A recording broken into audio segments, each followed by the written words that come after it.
আসসালামু আলাইকুম। সবাই কেমন আছেন? আজকের আয়োজনে বাচ্চাদের জন্য পুষ্টিকর একটি নাস্তার রেসিপি আমি আপনাদের সাথে শেয়ার করব। পুষ্টিবিদদের মতে একটি খাবারকে যখন কয়েকটি খাবারের সংমিশ্রণে তৈরি করা হয়, অর্থাৎ একটি খাবার থেকে যখন বাচ্চারা ভালো মানের ফ্যাট, কার্বোহাইড্রেট, এনার্জি, পর্যাপ্ত পরিমাণের ক্যালোরি এবং বিভিন্ন ধরনের ভিটামিন, মিনারেলস একসাথে পেয়ে যায়, তখন সেই খাবারটি অল্প পরিমাণে বাচ্চারা খেলেও অধিক পরিমাণে পুষ্টির চাহিদা পূরণ হয়ে যায়। একই সাথে বাচ্চাদের দ্রুত ওজনও বৃদ্ধি পায়। তো আজকের পর্বে আপনাদের সাথে তেমনই একটি পুষ্টিকর, স্বাস্থ্যকর খাবারের রেসিপি শেয়ার করব।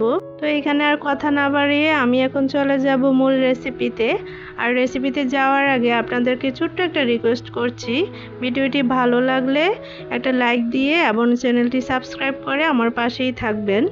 তো আজকে রেসিপিটি করার জন্য আমি এখানে 2 চামচ সাবুদানা নিয়ে নিয়েছি। আর এই সাবুদানাগুলোকে আমি এখন ভালো করে পানি দিয়ে ধুয়ে নিব। বাজারে কিন্তু 2 ধরনের সাবুদানা কিনতে পাওয়া যায়। একটা হচ্ছে ময়দার মতো একদম টিপ দিলে গুঁড়ো হয়ে যায়, ওই সাবুদানাটা কিন্তু আপনারা বাচ্চাদের জন্য কিনবেন না। যে সাবুদানাটা একেবারে শক্ত চালের মতো, টিপ দিলেও গলে না, এরকম সাবুদানা আপনারা বাচ্চাদের জন্য কিনবেন। তো আমি এখানে সাবুদানাগুলোকে ভালো করে ধুয়ে নিয়েছি। এখন গরম পানি দিয়ে 20 মিনিটের জন্য ভিজিয়ে রাখবো। সাবুদানা রান্না করার জন্য আমি এখানে আরও নিয়েছি একটা ডিমের কুসুম। এখন ডিমের কুসুমটাকে একটা কাঁটা চামচ দিয়ে ভালো করে ফেটিয়ে নিব। সাবুদানার এই পায়েসটি রান্না করে আপনারা 8 মাসের থেকে শুরু করে 2 বছরের বাচ্চাদের পর্যন্ত খাওয়াতে পারবেন। এই তো আমি ডিমের কুসুমটাকে ভালো করে ফেটিয়ে নিয়েছি। এখন চুলায় একটা পাতিলের মধ্যে আগে থেকে ভিজিয়ে রাখা সাবুদানাগুলো দিয়ে দিয়েছি, আর দিয়েছি পর্যাপ্ত পরিমাণে বিশুদ্ধ খাবার পানি। আর সুন্দর একটা ফ্লেভারের জন্য আমি এখানে দিয়ে দিয়েছি একটা এলাচ। তো এখানে আমি সাবুদানাটাকে ভালো করে সিদ্ধ করে নিচ্ছি, আর তার মাঝে সাবুদানা এবং ডিমের কুসুমের পুষ্টিগুণ সম্পর্কে আপনাদের সাথে কিছু কথা বলবো। প্রিয় দর্শক, সাবুদানা হচ্ছে কার্বোহাইড্রেট জাতীয় একটি খাবার। এতে উচ্চ মাত্রার কার্বোহাইড্রেট থাকে।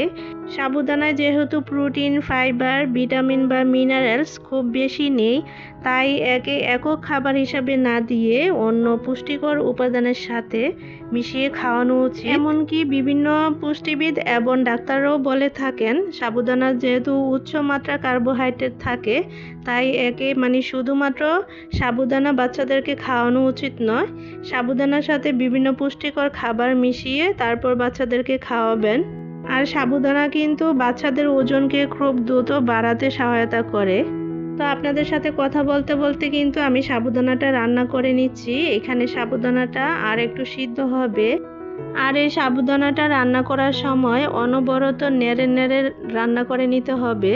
আপনি যদি অনেকক্ষণ পর পর সাবুদানাটা নাড়া দিয়ে থাকেন, তাহলে কিন্তু পাতিলের নিচে লেগে যাওয়ার সম্ভাবনা থাকে।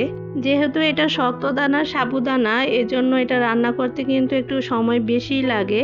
তো যেহেতু আমি বাচ্চাকে খাওয়াবো, এজন্য ভালো করে সিদ্ধ করে নিচ্ছি।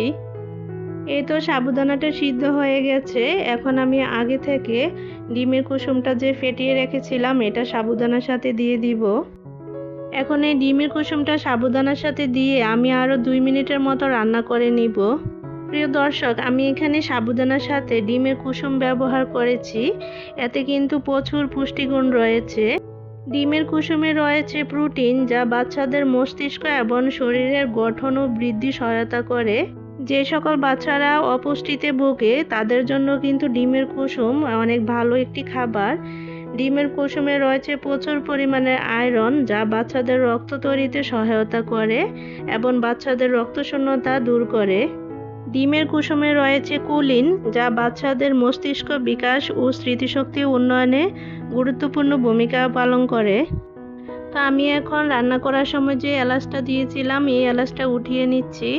আর ডিমের কুসুমটা দিয়ে কিন্তু বেশিক্ষণ রান্না করা যাবে না, না হলে কিন্তু আবার ডিমের কুসুম শক্ত হয়ে যাবে। এতে করে বাচ্চা কিন্তু খাবারটি খেতে চাবে না। একজন বাচ্চার খাবার চাহিদা কিন্তু খুবই কম পরিমাণে থাকে। তারা বড়দের মতো প্লেট ভরে বা বাটি ভরে খাবার খেতে পারে না, কিন্তু তাদের পুষ্টির চাহিদা বড়দের থেকেও বেশি থাকে, কারণ তাদের বাড়ন্ত বয়স। এজন্য তাদের খাবারগুলো এমনভাবে তৈরি করতে হবে যেখান থেকে বাচ্চারাও অল্প খাবারে অধিক পুষ্টি পায়। তো আমি এখানে খাবারটিকে আরও পুষ্টিকর এবং সুস্বাদু করার জন্য 1 চামচ বাটার দিয়ে দিয়েছি। আর বাটার হচ্ছে একটি গুড ফ্যাট যা বাচ্চাদের ব্রেন ডেভেলপমেন্টে খুব সহায়তা করে। তো এখানে আমি কিন্তু চুলার আঁচটা একদম বন্ধ করে দিয়েছি আর গরম অবস্থায় বাটারটা দিয়ে ভালো করে খাবারের সাথে মিশিয়ে নিচ্ছি। এই তো সাবুদানা আর ডিমের পায়েস কিন্তু রান্না করা হয়ে গেছে। আমি এমন ঘনত্ব রেখেই খাবারটিকে নামিয়ে নিব। এই তো তৈরি হয়ে গেল বাচ্চাদের জন্য পুষ্টিগুণে ভরপুর এবং বাচ্চাদের দ্রুত ওজন বৃদ্ধিকারী সাবুদানার পায়েস। বাচ্চারা কিন্তু একই ধরনের খাবার দাবার প্রতিদিন খেতে চায় না। আপনি যদি বাচ্চাদেরকে প্রতিদিন একটু ভিন্ন ভিন্ন আইটেমের খাবার রান্না করে দেন, তাহলে কিন্তু বাচ্চারা খুব মজা করে খায় এবং তাদের রুচিরও পরিবর্তন আসে। তো বাচ্চাদের জন্য পুষ্টিগুণে ভরপুর সাবুদানার এই পায়েসের রেসিপিটি আপনাদের কেমন লেগেছে? যদি ভালো লেগে থাকে তাহলে ভিডিওতে একটা লাইক দিয়ে দিবেন। আর আপনারা যারা আজকে প্রথম আমার ভিডিওটি দেখছেন কিন্তু আমার চ্যানেলটি সাবস্ক্রাইব করেননি, যদি আমার ভিডিওগুলো আপনাদের ভালো লাগে থাকে তাহলে প্লিজ আমার চ্যানেলটি সাবস্ক্রাইব করে দিবেন।